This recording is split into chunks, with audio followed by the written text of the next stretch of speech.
Hello everyone, कैसे हो आप सब। आई होप आप सब अच्छे होंगे और अपनी तैयारी अच्छे से कर रहे होंगे। आज हमारी इन्वायरमेंट की कौन सी क्लास है? क्लास नंबर है 5। 4 क्लास मैंने आपको प्रोवाइड करा दी है और आज की क्लास में हम पढ़ने वाले हैं खाद्य जाल। ये क्लासें हमारे सभी जो टीचिंग एग्जाम में ईवीएस पूछा जाता है सभी में हेल्पफुल रहती है। चलिए स्टार्ट करते हैं आज की क्लास।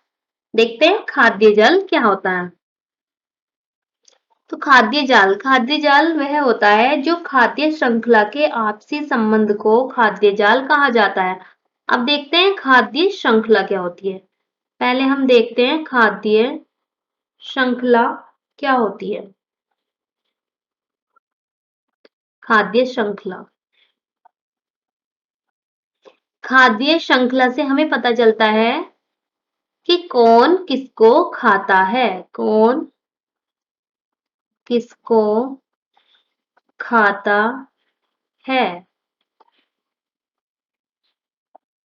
मैं एक डायग्राम बनाती हूँ जिससे कि आपको पता चल जाएगा। जैसे यहाँ पर देखिए, यहाँ पर नंबर फर्स्ट पे क्या आता है, यहाँ पर आता है उत्पादक। उत्पादक में कुछ भी घास वगैरह हो सकती है, ठीक है। तो इसे खाएंगे शाकाहारी। फिर शाकाहारी को कौन खा रहा है? शाकाहारी को खा रहे हैं सर्वाहारी। फिर सर्वाहारी को मांसाहारी। और फिर मांसाहारी किसमें बदल रहे हैं? वो बदल रहे हैं अपघटक में, ठीक है। और फिर अपघटक के जो पोषक तत्व होते हैं वे किसमें? उत्पादक ग्रहण कर रहा है। तो ये क्या है? ये एक श्रृंखला बन गई है, मतलब कि यहाँ से स्टार्ट होने के बाद ये उत्पादक पे ही वापस लौट के आ रही है। तो ये क्या है? ये खाद्य श्रृंखला बन गई है। और इसी से अभी इसको तो बोलते हैं खाद्य श्रृंखला। और यदि बहुत सारी खाद्य श्रृंखलाएं जो है वो आपस में संबंधित हो जाए तो उसको क्या बोलेंगे? हम उसको बोलेंगे खाद्य जाल। खाद्य जाल, इसकी मैं डेफिनेशन लिख देती हूँ। खाद्य श्रृंखला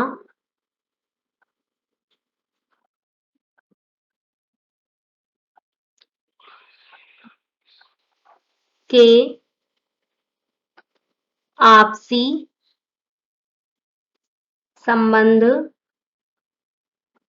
को खाद्य जाल कहते हैं। खाद्य जाल कहते हैं। इसका भी एक चार्ट बना देती हूँ, उससे आपको अच्छे से क्लियर हो जाएगा। जैसे कि घास, घास क्या है? घास है उत्पादक। घास को कौन खाती है? घास को यहाँ पर भैंस भी खाती है। घास को हिरण भी खा सकता है, गाय। यहाँ पर कीट भी क्या होते हैं? कीट भी घास को खाते हैं, बकरी। ये क्या है? ये सब घास को खाते हैं। अब क्या होता है कि ये अब हम देखते हैं इसमें, जैसे भैंस और बकरी, इनको देखते हैं। तो ये भैंस बकरी कौन खा सकता है? ये खा सकता है शेर। सांप क्या है? सांप कीट खा लेता है। बाज भी खा सकता है। कीट को कौन खाते हैं? बाज भी खा सकते हैं। तो ये क्या है? ये एक दूसरे से संबंधित हैं। इसी तरह क्या होता है कि ये जाल फैलता चला जाता है, ठीक है। और अनेक खाद्य श्रृंखलाएं जो हैं इस जाल में जुड़ती चली जाती हैं। तो ये क्या बन जाता है? खाद्य जाल। अब इसमें कुछ नोट पॉइंट है। नोट पॉइंट है कि खाद्य जाल में ऊर्जा का जो प्रसार होता है वो चक्रीय होता है। खाद्य जाल में ऊर्जा का प्रसार चक्रीय होता है।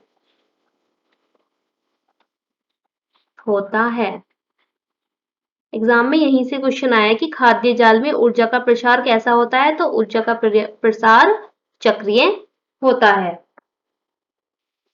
और इसमें नेक्स्ट पॉइंट है, उसमें क्या होता है? प्रसार तो चक्रीय होता है लेकिन इसकी ऊर्जा की गति जो होती है वो एक दिशा में ही होती है। ऊर्जा की गति ऊर्जा की गति एक दिशा में होती है, दिशा में होती है। एक पॉइंट और होता है कि जैसे ऊर्जा का स्थानांतरण क्या होगा, कई मार्गों से होकर जाएगा। ठीक है, इसमें 3 पॉइंट आपको याद रखने हैं, जैसे कि खाद्य जाल में ऊर्जा का प्रसार कैसा होता है, चक्रीय। ऊर्जा की गति कैसी होती है, एक दिशा में होती है। और ऊर्जा का स्थानांतरण कई मार्गों से होकर जाता है। अब हम देखते हैं कि ऊर्जा का पिरामिड क्या होता है। ऊर्जा का पिरामिड कैसा होता है, तो ऊर्जा का पिरामिड सदैव कैसा होता है, सीधा होता है। ये कुछ इस तरह से होता है। अब इसमें क्या है, इसमें स्तर होते हैं, ठीक है, 1 2 3 4 स्तर करके इसमें होते हैं। तो यहाँ पर सबसे नीचे कौन सा स्तर होता है, सबसे नीचे होते हैं उत्पादक। उत्पादक, इसको हम बोल सकते हैं स्तर नंबर 1। सेकंड नंबर पे होता है प्राथमिक उपभोक्ता। प्राथमिक उपभोक्ता, इसको बोलते हैं हम स्तर नंबर 2। थर्ड पे होते हैं द्वितीयक उपभोक्ता। द्वितीयक उपभोक्ता। नंबर 3 पे होते हैं तृतीयक उपभोक्ता।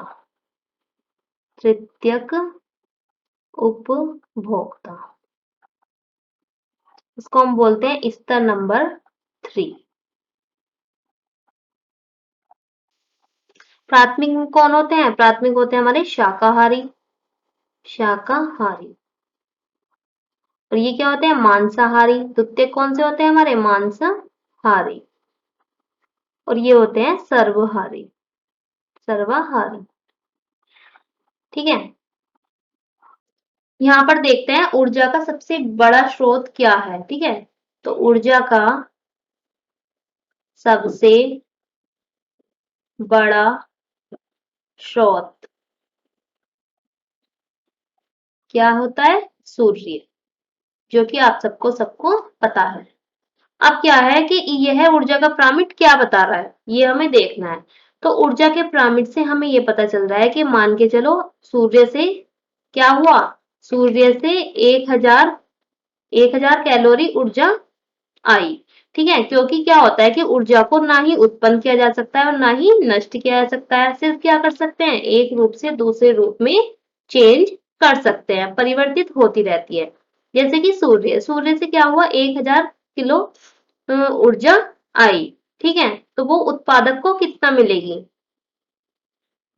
तो यहाँ पर देखते हैं। अब एक नियम है 10% का नियम, ठीक है, 10% 10% का नियम। अब इस 10% के नियम में क्या होता है, ठीक है, तो इसमें ये होता है कि जब भी ऊर्जा एक स्तर से दूसरे स्तर में जाएगी तो वो सिर्फ 10% ही, उस ऊर्जा का 10% ही जाएगा।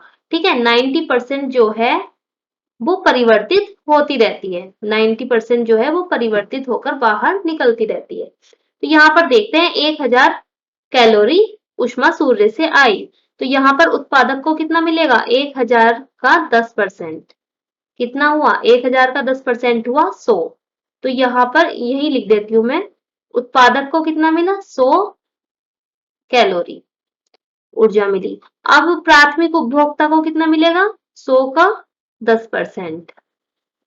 100 का 10% होगा 10, इसका मतलब 10 किलो सॉरी 10 कैलोरी ऊष्मा जो है वो किसे मिली, प्राथमिक उपभोक्ता को। ठीक है, इसका क्या होता है कि 90% बाहर निकलती रहती है। अब यहाँ पर 10 कैलोरी ऊर्जा किसे मिली, प्राथमिक उपभोक्ता को। अब प्राथमिक उपभोक्ता को जब द्वितीयक उपभोक्ता खाएंगे, ठीक है, मांसाहारी खाते हैं, तो मांसाहारी को क्या है, उस 10 इसका भी 10% ही मिलेगा। ठीक है, इसका मतलब एक कैलोरी ऊर्जा किसे मिलेगी, मांसाहारी को। फिर जब मांसाहारी को सर्वाहारी खाएंगे तो इसका होगा 0.1 की। तो इस प्रकार से ऊर्जा का स्थानांतरण होता है। आई होप आपको ये सब समझ में आ गया होगा। अब हम देखते हैं 10% का नियम किसने दिया। तो 10% का नियम लिंडमैन ने लिंडमैन ने कौन से सन में दिया? ये दिया 1942 ईस्वी में लिंडमैन ने दिया। ठीक है, और 10% अगले स्तर पर प्राप्त होता है। इसमें क्या देखा हमने? इसमें देखा 10% क्या है? अगले स्तर पर प्राप्त होती है ऊर्जा। ठीक है, और 90% परिवर्तित होकर बाहर निकल जाती है। 90% परिवर्तित होकर बाहर निकल जाती है। निकल जाती है। अब इसके बारे में कुछ पॉइंट्स लिख देती हूँ, जैसे कि ऊर्जा का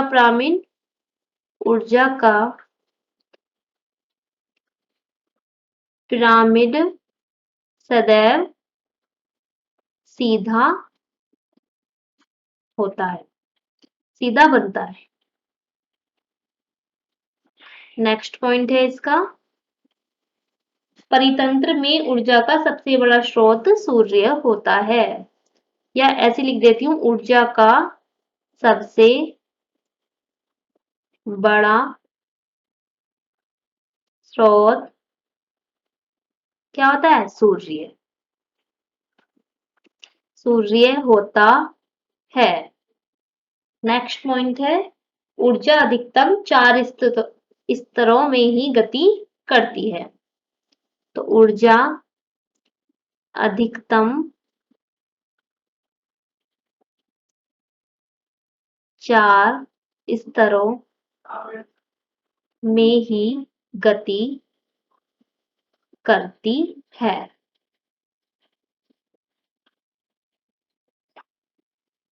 और ये तो मैंने अभी आपको बताई है कि लिंडमैन ने 1942 ईस्वी में 10% का नियम दिया।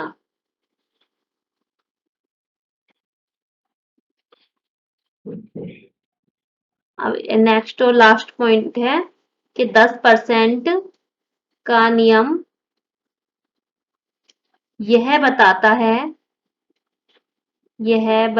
है कि ऊर्जा अगले स्तर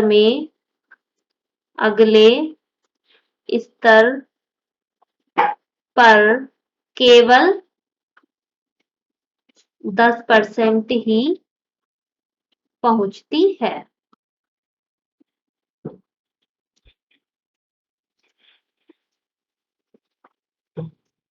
इसका 90% क्या होता है? इसमें लिख देती हूँ, इसका 90% रूप परिवर्तित हो जाता है। परिवर्तित हो जाता है। ये था हमारा ऊर्जा का पिरामिड। आज की वीडियो में इतना ही देखते हैं, और नेक्स्ट वीडियो में मैं आपको जैव विविधता कराने वाली हूँ। मिलते हैं नेक्स्ट क्लास में नेक्स्ट टॉपिक के साथ। Thank you.